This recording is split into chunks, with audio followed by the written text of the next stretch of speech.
얼마 전 잠시 해안가를 걷는데 어디선가 기분 좋은 향기가 바람을 타고 제게로 날아왔습니다.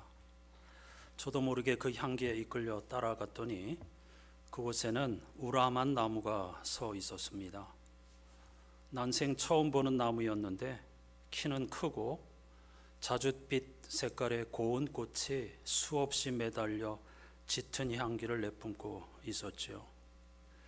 이렇게 생긴 나무인데 혹시 이름을 아시는지요?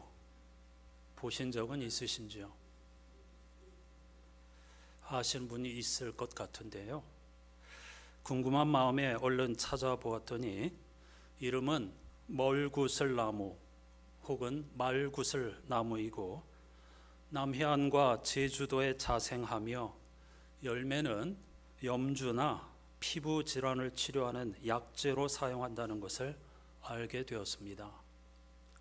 수도권에는 볼 수 없는 나무이니 그렇다 치고 이렇게 멋진 나무를 어찌 여수살이 14년 만에야 알게 되었을까 하는 아쉬움과 가까이에서 늘 볼 수 있었으면 하는 바람을 품고 그곳을 떠났지만 향기와 여운은 떠나지 않았죠. 저도 어느덧 돌아서면 잊어버리는 나이가 된 터라 이름을 잊지 않기 위해 멀구슬 이렇게 반복하다가 멀구슬요 이렇게 외우기로 했습니다.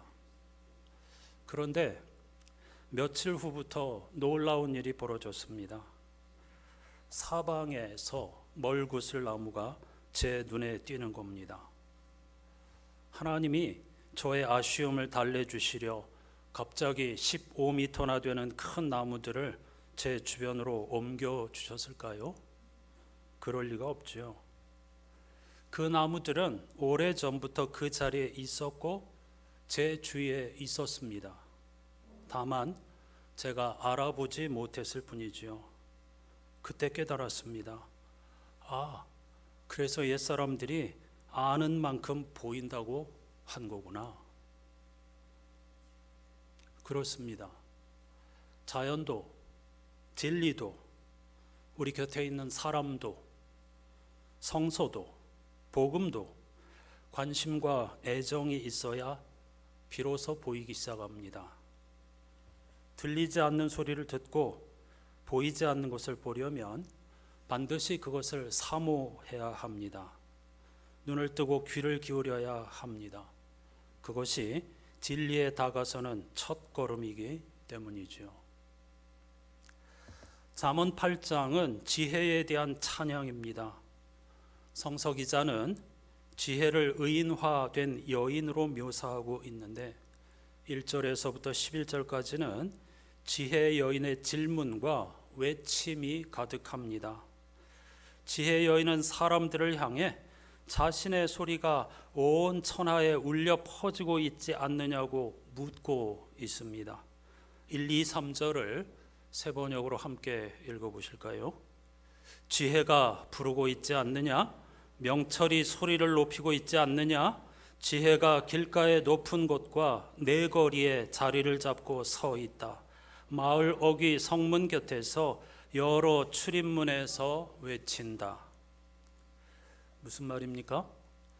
길가의 높은 곳, 내거리, 마을 입구, 성의 여러 출입문은 모든 사람이 명백히 볼 수 있고 누구나 접근할 수 있는 공적인 장소입니다. 듣고 배우려는 마음만 있으면 지혜는 항상 우리 곁에 있다는 뜻이지요. 문제는 제가 가까이 있는 나무를 알아보지 못했듯 사람들이 그것을 애써 외면한다는 겁니다.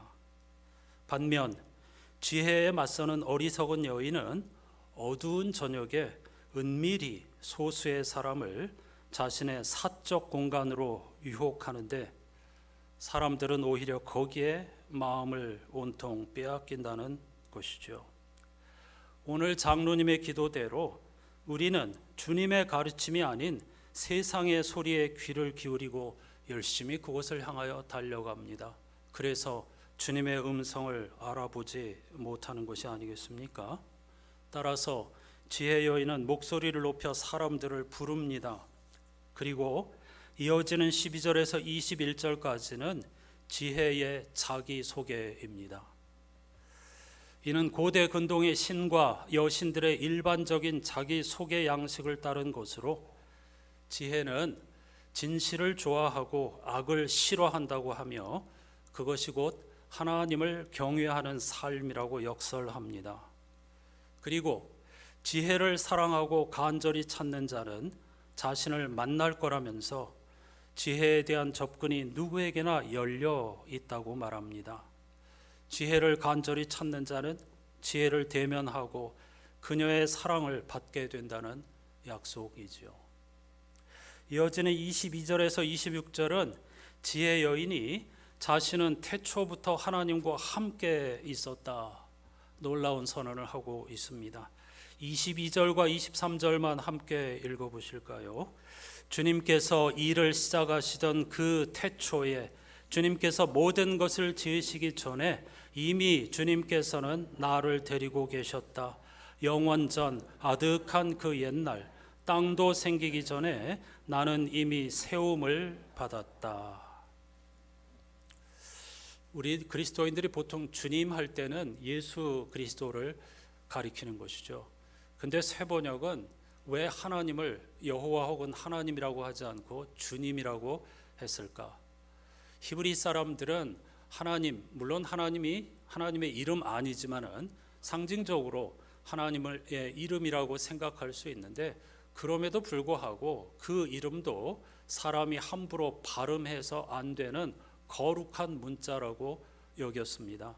따라서 그들은 아도나이, 즉 주님이라고 불렀습니다. 쓰기는 여호와라는 히브리어를 사용하지만 성서를 읽을 때는 그걸 여호와라고 발음하지 못하고 나의 주님 이렇게 읽었습니다. 새 번역은 그런 전통을 따라서 주님으로 번역하고 있는데, 여기서 주님은 예수 그리스도가 아니고 하나님이시라는 사실을 말씀드립니다.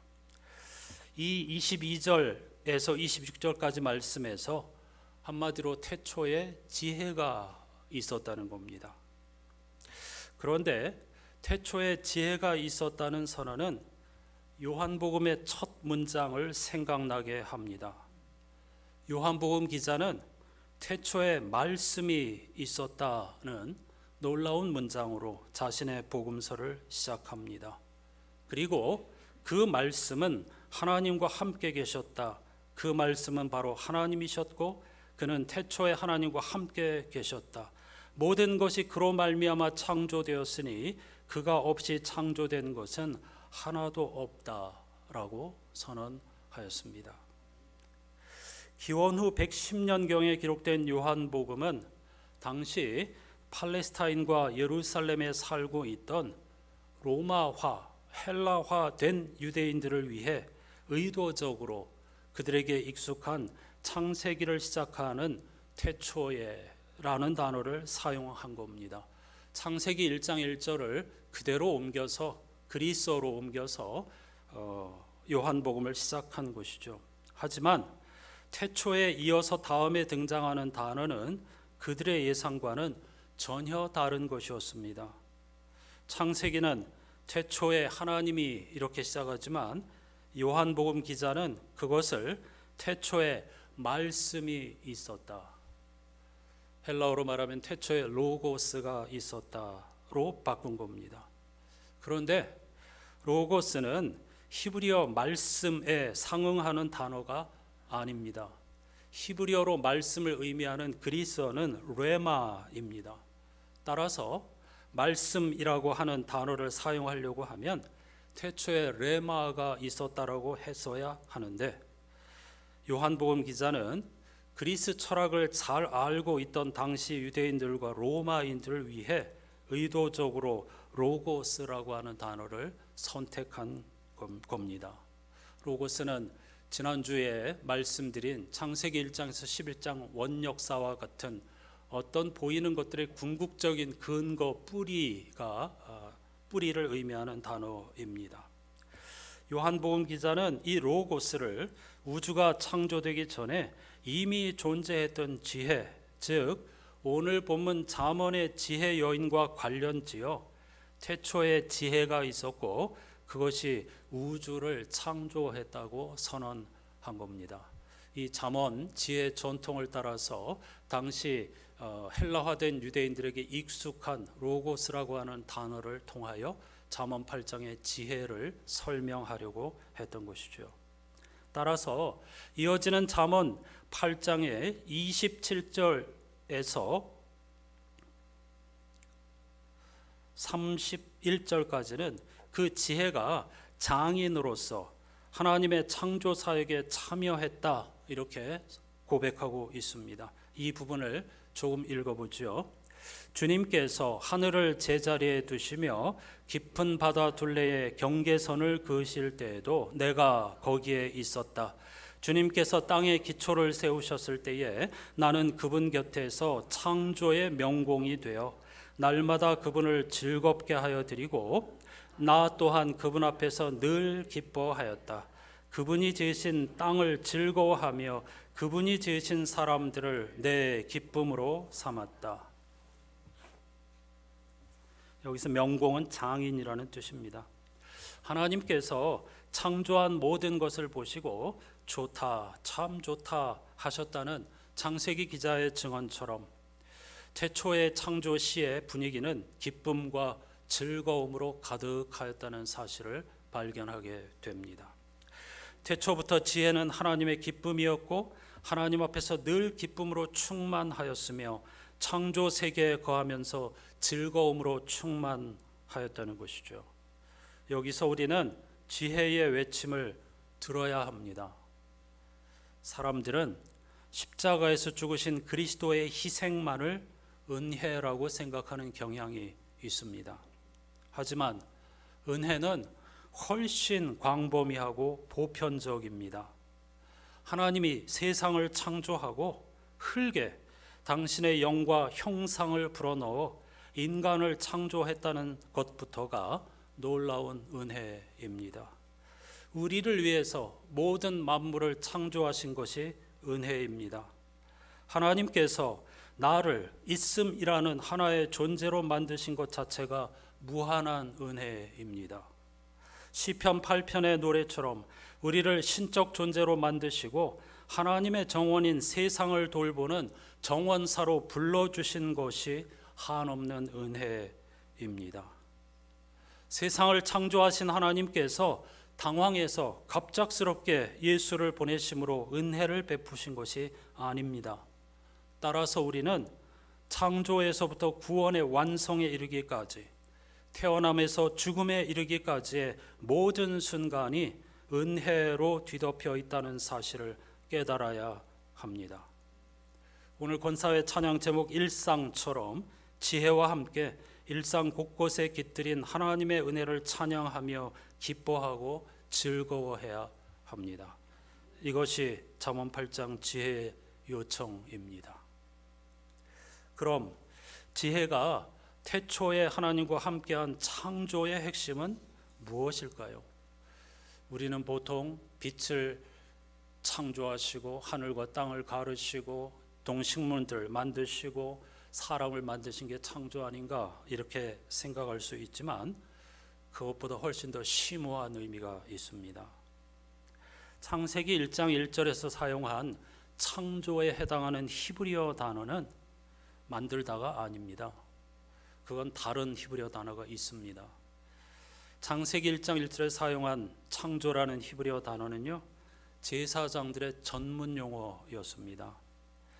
당시 제사장이 하나님 앞에 제물을 들고 온 사람들을 도와 양이나 소 이런 제물을 바칠 때에 제물의 기름기와 같은 쓸데없는 부분을 제거해야 했는데 그것을 창조라는 단어로 표현했습니다. 창조란 쓸데없는 것을 제거하다, 덜어내다 이런 뜻입니다. 다시 말하면 창조는 무엇을 하는 것이 아니라 하지 않는 것입니다. 창조는 하지 않아도 될 일을 하지 않는 것입니다. 우리는 온통 종일 난 무엇을 해야 하나 이런 강박에 사로잡혀 살지만 하나님께서 우리에게 본을 보여주신 창조 원리는 쓸데없는 일을 멈추는 겁니다. 하루에 한 가지라도 매일 매 순간 우리의 영혼을 죽음으로 내모는 어리석은 여인의 음성에 귀를 기울이지 않고 우리의 욕망을 하나씩 하나씩 덜어내는 것입니다. 그게 바로 일상의 창조입니다. 먹고 마시는 등 무언가를 하는 것은 습관적이고 무의식적인 행동이라면 무언가를 하지 않는 것은 의식적이고 결심이 필요한 행위입니다. 하지 않는 것은 저절로 되는 것이 아닙니다. 결단해야 합니다. 따라서 창조는 결심과 의지를 요구합니다.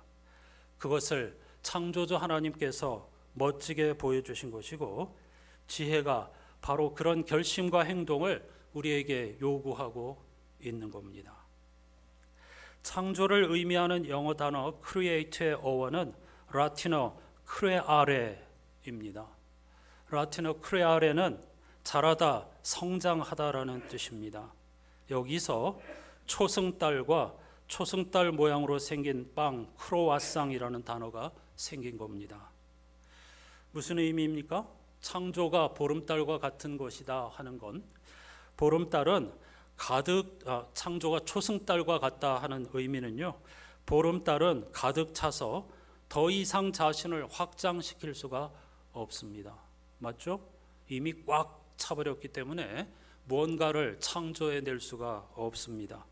창조를 위해서는 이 창조라고 하는 히브리어 단어 그대로 우리 삶에서 쓸모없는 부분을 덜어내고 잘라내어 자신을 초승달로 만드는 노력을 끊임없이 기울여야 한다는 뜻입니다.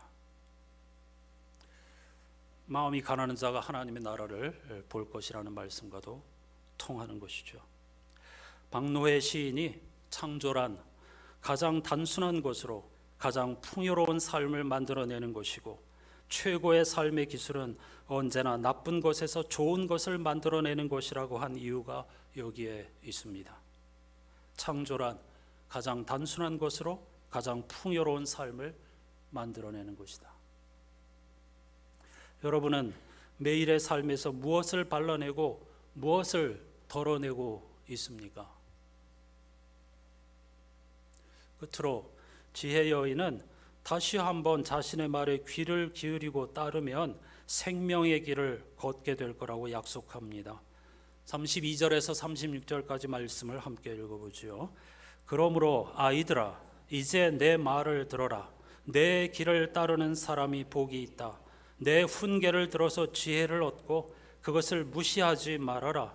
날마다 나의 문을 지켜보며 내 문설주 곁에 지키고 서서 내 말을 듣는 사람은 복이 있다. 나를 얻는 사람은 생명을 얻고 주님께로부터 은총을 받을 것이다. 그러나 나를 놓치는 사람은 자기 생명을 해치는 사람이며 나를 미워하는 사람은 죽음을 사랑하는 사람이다. 아멘이죠. 오늘 우리는 잠언의 지혜 여인은 하나님의 창조 질서를 반영한다는 사실을 알게 되었습니다. 지혜를 따르면 창조 질서를 따르게 됩니다. 지혜는 곧 하나님의 말씀 토라입니다. 하지만 오늘날 인간의 끝없는 무지와 욕망으로 인해 우리 안에 내재해 있던 하나님의 형상과 선한 창조 질서는 무너졌습니다. 그래서 지혜를 따라 살아도 때때로 잠언이 약속한 것이 그 생명의 은총이 이루어지지 않습니다. 정의롭게 살려고 하는 노력이 어리석게만 보이는 세상이지요. 하지만 지혜를 따르는 일이 헛수고처럼 보여도 그것이 가장 복된 선택이며 생명의 길이라는 사실을 기억하십시오. 하나님의 선한 창조는 완전히 무너지지 않았고 인간에게 부여하신 하나님의 형상도 완전히 깨지지 않았기 때문입니다. 창조주 하나님께서 성령을 통해 여전히 우주의 운행과 인류의 역사를 주관하고 계시기 때문입니다. 따라서 창조주 하나님을 믿는 이들은 전도서의 비관적 혹은 회의주의적 세계관을 현실로 인정하되 잠언의 긍정적 낙관주의적 세계관을 붙잡아야 합니다. 때로 잠언의 지혜 여인의 약속이 이루어지지 않아도 그녀의 초청과 가르침을 따르도록 최선을 다해야 합니다. 그것이 오늘 또 우리가 잠언을 읽고 묵상하는 이유입니다. 10월에 있을 11번째 말씀잔치의 강사인 송민원 목사는 이렇게 묻습니다. 오늘 주보에 실려 있습니다. 당신에게 하나님이란 분은 어떤 존재입니까? 그분의 자녀가 되는 것은 당신에게 어느 정도의 가치가 있습니까? 진귀한 보석을 찾아 전 세계를 다니는 어떤 상인이 있습니다. 어느 날 우연히 들어간 상점에서 한 번도 본 적이 없는 영롱한 보석 하나를 발견합니다. 그가 평생을 바쳐 찾아온 보석입니다. 그는 자신이 가진 모든 재산을 다 팔아 그 보석을 사드립니다. 자기가 소유한 모든 것을 다 합해도 그 보석의 값어치에 비할 수 없으니까요. 당신에게 그런 보석은 무엇입니까? 살아온 모든 인생을 다해 찾아다닌 한 가지가 있습니까? 앞으로 남은 인생 전부를 걸어도 하나도 아깝지 않은 그 무엇이 당신에게는 있습니까? 당신은 얼마나 간절히 하나님을 원하고 있습니까? 그분의 뜻이 당신의 삶에 이루어지기를 얼마나 목말라 합니까? 당신은 하나님이 얼마나 고픕니까? 당신의 영혼은 얼마나 가난합니까? 마태복음에 있는 주님의 말씀을 개인적으로 멋지게 풀어놓은 것입니다. 우리 주변에 하나님의 은총과 생명을 찬송하는 수많은 도구가 널려 있음에도 불구하고 일상에서 늘 불평, 불만, 불안, 두려움에 사로잡혀 살아가는 대신 하나님의 아름다운 창조 솜씨 그리고 늘 우리 곁에 원하기만 하면 값없이 누릴 수 있는 엄청난 하나님의 선물들이 널려 있다는 사실을 깨달아야 할 줄로 믿습니다. 찬송가 327장 주님 주실 화평은 사실은 충격적인 가사를 담고 있습니다. 우리는 평생 파랑새를 쫓듯이 영생 복락의 길이 어디 있을까? 성공과 형통의 길이 어디에 있을까? 이렇게 쫓아다니고 있지만 아주 가까이에 있다는 겁니다. 잠언의 지혜 여인처럼 우리가 바라는 생명과 부활의 능력과 구원의 즐거움, 삶의 즐거움과 기쁨이 자유와 평화가 가까이에 있다고 말입니다. 그것을 향하여 삶의 방향을 돌리면 된다고 말입니다. 못 본 채 하지 말고 어리석은 여인의 유혹에 빠지지 말고 우리 주변에 가득한 하나님의 지혜, 하나님의 생명, 하나님의 은혜에 집중하면 후렴 가사에 있는 것처럼 주의 뜻을 따라 그와 동행하면 영생복락을 누린다고 말이죠. 여러분은 이 길을 따를 준비가 되어 있습니까?